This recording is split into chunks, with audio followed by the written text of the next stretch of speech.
Pemirsa, kita langsung menuju ke posko pengungsian kebakaran Depo Pertamina Pelumpang Jakarta Utara. Sudah ada rekan Jasmine Rahmadi yang berada di sana di pengungsian PMI Jakarta Utara. Jasmine, selamat siang. Bagaimana kondisi terkini di sana?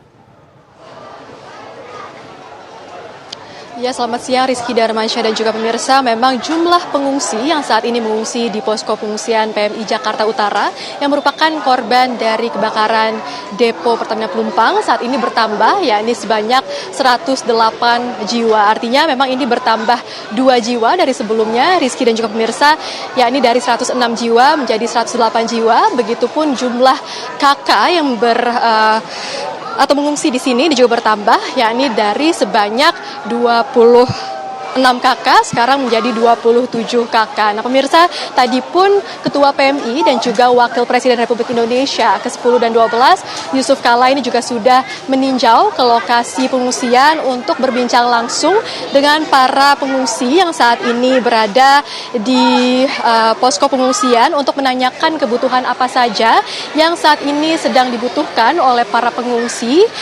Mereka pun mengatakan bahwa sebagian besar dari rumah mereka ini ludes terbakar api ketika kebakaran melanda kemarin malam, Rizky dan juga pemirsa. Artinya memang untuk para warga yang saat ini masih menetap di posko pengungsian, artinya memang mereka tidak mempunyai pilihan lain untuk tetap menetap di sini karena rumah mereka ludes terbakar. Sementara itu, sebelumnya ada pun beberapa pengungsi yang juga sempat mengungsi di sini juga sudah kembali ke rumah masing-masing jika rumah mereka tidak ludes terbakar dan jika situasi di sekitar rumah mereka sudah kembali kondusif. Bahkan Rizky dan juga pemirsa, jumlah pengungsi yang sempat mengungsi di posko PMI Jakarta Utara ini sempat mencapai angka 342 jiwa. Namun sekali lagi sebagian besar dari warga yang rumahnya sudah dalam keadaan kondusif ini sudah kembali ke rumah masing-masing, sehingga saat ini jumlah warga yang mengungsi di posko pengungsian ini ada sebanyak 108 jiwa. Nah pemirsa, jika Anda dilihat di layar kaca, memang jumlah warga yang saat ini berada di posko pengungsian memang tidak terlalu banyak karena beberapa dari warga ini juga sedang kembali ke rumah untuk melihat ataupun mengecek situasi di sekitar rumah mereka, walaupun beberapa dari mereka mengaku bahwa rumahnya ini ludes terbakar, namun mereka masih mau melihat situasi di sekitar pemukiman warga untuk melihat apakah ada barang ataupun harta benda yang mereka punyai yang masih bisa diselamatkan. Nah pemirsa, kami saat ini mau mengajak Anda untuk berbincang dengan salah satu pengungsi yang berada di tenda. Ini sepertinya para pengungsi sedang menunggu makan siang begitu ya. Ini dengan Ibu siapa? Saya dengan Ibu Upi. Ibu Upi, bisa diceritakan Ibu bagaimana kemarin ketika terjadi kebakaran, seperti apa situasi di rumah Ibu Upi, dan bagaimana Ibu Upi ini bisa mengungsi di posko PMI yang berada di Jakarta Utara ini? Ya, semalam itu kejadiannya sangat cepat ya Mbak. Soalnya saya juga nggak ada gimana gitu, langsung lari aja ngelihat api yang besar kayak gitu, langsung lari bawa seadanya, bawa badan. Tapi kebetulan saya di sini bukan pengungsi Mbak, saya hanya menengok. Kondisi rumah Ibu Upi seperti apa kalau boleh diceritakan Ibu? Kondisi rumah saya, alhamdulillah baik-baik saja Mbak. Artinya jika situasi di rumah Ibu Upi sudah lebih kondusif, nanti bisa langsung kembali ke rumah ya Ibu? Ya, karena sudah banyak tetangga juga yang sudah ada di sana. Jadi saya udah berani untuk kembali ke rumah. Selama di posko pengungsian ini, Ibu Upi, bantuan apa saja yang sudah diterima oleh Ibu? Banyak Bu, air bersih, makan, minum, pakaian juga udah banyak yang memberi. Masih adakah Ibu kebutuhan yang belum tersalurkan begitu yang masih dibutuhkan oleh para pengungsi di sini? Kayaknya masih banyak butuh makanan-makanan juga Bu, sama pakaian-pakaian. Karena kan di sini baru sedikit yang ngasih, jadi perlu banyak juga stok makanan, minuman, air bersih juga. Rencananya kapan Ibu Upi akan kembali ke rumah Ibu? Nanti sore. Iya. Ya, beberapa di sini juga ada yang ludes terbakar begitu ya Ibu rumahnya ya. Kami juga turut berduka. sama tanah rumah saya. Terus saya dapat obat tadi habis diperiksa sama dokter. Baik Ibu, ada harapan Ibu ini kan melihat kebakaran ini cukup besar dan memakan korban yang cukup banyak, baik itu korban luka dan juga korban tewas. Apa harapannya Ibu ke depannya? Hanya minta pertanggungjawaban dari pihak Pertamina aja supaya semuanya baik-baik aja. Ya, misalnya kayak ganti rugi untuk korban-korban yang sudah rumahnya kebakar, yang kena luka bakar, hilang saudaranya, begitu. Lagi nunggu makan siang ya Bu Upi ya? Iya. Oke, baik, terima kasih banyak waktu dan informasi ya Bu Upi.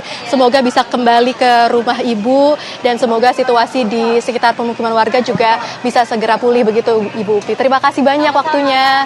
Ya pemirsa, demikianlah perbincangan kami dengan salah satu warga yang mengungsi di posko pengungsian PMI Jakarta Utara. Menurut pantauan kami memang saat ini para warga sedang menunggu makan siang karena memang sebentar lagi ini sepertinya petugas akan mendistribusikan makan siang kepada para warga yang masih berada di sini. Rizky dan Manca dan juga pemirsa, memang menurut pantauan kami saat ini di posko pengungsian PMI Jakarta Utara terdapat 3 tenda yang didirikan oleh pihak PMI untuk para pengungsi, sementara juga terdapat 1 tenda yang merupakan dapur umum dan juga 1 tenda yang merupakan fasilitas kesehatan untuk para warga yang sedang mengungsi di sini. Artinya, untuk para warga yang sedang mengungsi di sini memang selalu dicek kesehatannya, terutama kesehatan fisiknya, begitu selalu diberikan assessment. Karena memang untuk petugas yang berjaga di sini tidak hanya dari pihak PMI saja, namun juga dari pihak Bapena dan juga dari Persatuan Perawat Indonesia ini turut menjaga di sini untuk melihat bagaimana kondisi fisik dan bahkan juga mental dari para pengungsi yang juga merupakan korban kebakaran depo Pertamina. Dan selain itu, tadi kami juga sempat meminta pernyataan dari Ketua PMI Yusuf Kala yang mengatakan bahwa rencananya nanti akan dilakukan trauma healing khususnya kepada korban kebakaran yang merupakan anak-anak begitu, sehingga pada sore hari ini nantinya akan ada sejumlah psikolog dan juga ahli psikolog klinik yang akan datang ke lokasi untuk mengecek keadaan psikologis dari para korban yang sebagian besar ini adalah anak-anak. Karena memang jika kami gambarkan banyak dari korban yang saat ini mengungsi di posko pengungsian PMI Jakarta Utara ini merupakan anak-anak di bawah umur. Jika kami rincikan sekali lagi, Rizky dan Manca dan juga pemirsa, jumlah korban anak-anak yang berada di pengungsian ini ada sebanyak 45 jiwa. Sementara untuk korban lansia ini ada sebanyak 21 jiwa, untuk korban balita ini ada sebanyak 14 jiwa, dan untuk korban dewasa ini ada sebanyak 28 jiwa. Sehingga sekali lagi proses trauma healing nantinya ini akan difokuskan kepada korban yang merupakan anak-anak. Rizky Darmansyah dan juga pemirsa, memang dapat kami informasikan bahwa sebagian besar dari korban yang berada di posko pengungsian ini dalam keadaan sehat, karena untuk para korban kebakaran yang dalam keadaan sakit ataupun mengalami luka bakar ini dirujuk ke rumah sakit terdekat, diantaranya ada RSPP, lalu ada RSCM dan juga tentunya RS Polri Kramat Jati, sehingga untuk korban kebakaran yang saat ini berada di posko pengungsian ini dalam keadaan sehat. Memang tentunya ada beberapa lansia yang di sini juga di posko pengungsian begitu ini memiliki penyakit dalam. Namun untuk hal tersebut nantinya ini akan ditangani oleh pihak tenaga medis yang berjaga di lokasi. Untuk sementara itu kami kembalikan ke studio, Rizky Darmansyah. Baik, terima kasih Jasmine Rahmadi atas laporannya dari lokasi pengungsian kebakaran depo Pertamina Pelumpang, Jakarta Utara.